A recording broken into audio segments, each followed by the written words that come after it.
វីដេអូនេះគឺខ្ញុំទៅលេងក៏ slide 2ថ្ងៃមួយយប់ចាំថាយើងអាច enjoy បានមួយខ្លះយើងឈៀលយើងសប្បាយបានមួយខ្លះកុំភ្លេចតាមដានវីដេអូទាំងអស់គ្នាចឹងទីដំបូងឡើយខ្ញុំត្រូវជី Grab ទៅឡើងឡានសិនដោយសារឡានជីម៉ោង 8 ចឹងយើងត្រូវប្រញាប់តិចទៅហើយជីបាយខ្ទង់ 5 ម៉ោងខ្ញុំដឹងថាប្រហែលម៉ោងទេដឹងតែទៅដល់ផែក៏ slide ហ្នឹងម៉ោងបែរជា2ជាងនឹងបាទហើយបងប្អូនទាំងអស់គ្នាមើលទៅគឺមិនក្តៅមែនទែនក្តៅឡើងចង់បែកក្បាលហ្មងខ្ញុំកំពុងតែដើរទៅឡើងទូកដោយសារតែខ្ញុំគេងនៅមែនបាំងគីចឹងគេមានទូកមកយក free ចឹងបើមិនបើយើងជីអាទូក 10000 ឬមួយក៏ 15000 ហ្នឹងអាហ្នឹងក៏វាស្រួលដែរវាសុបាយដែរដោយសារតែវាលឿនបាសសក់ហ្មងតែសុបាយបើយើងជីទូក free នេះវិញទូកឈើនេះគឺវាយឺតប៉ំជីឡើង20នាទីជាងចឹងខ្ញុំទៅដល់ក៏ស្លាញ់ហ្នឹងមកប្រហែលជាជិត3ហើយពេលទៅដល់ហ្នឹងគឺខ្ញុំបញ្ញា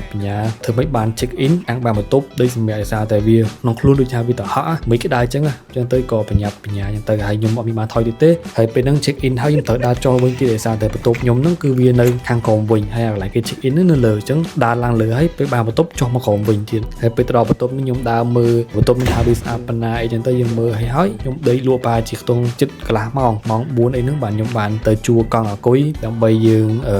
ជិះចូលក្នុងភូមិមើល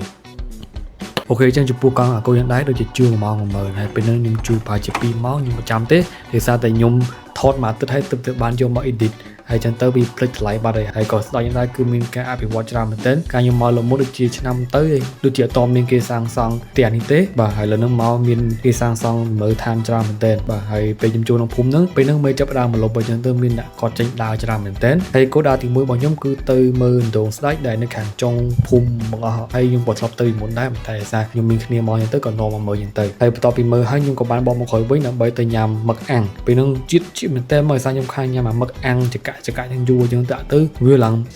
so good មកបាទហើយខ្ញុំញ៉ាំពេលហ្នឹងប្រហែលជា1ម៉ោងអីហើយខ្ញុំតមកទៀតខ្ញុំក៏បានទៅមេតម៉ាំងឃីវិញដើម្បីអង្គុយមើលទឹកសមុទ្រនិយាយទៅចង់ស្ដាប់អាសំឡេងទឹកសមុទ្រហើយស្រូបយកអាខ្យល់សមុទ្រហ្នឹងវា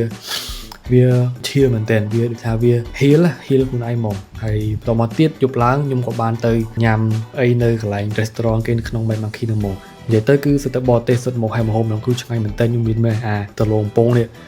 អា French fry ហ្នឹងដាក់មកអូយខ្ទិះមកហើយពីសាគេក៏ឆ្ងាញ់ដែរហើយបន្តមកទៀតខ្ញុំក៏មានបានថយទៀតដែរយើងចាំមើល part 2 ទាំងអស់គ្នាមកទៅ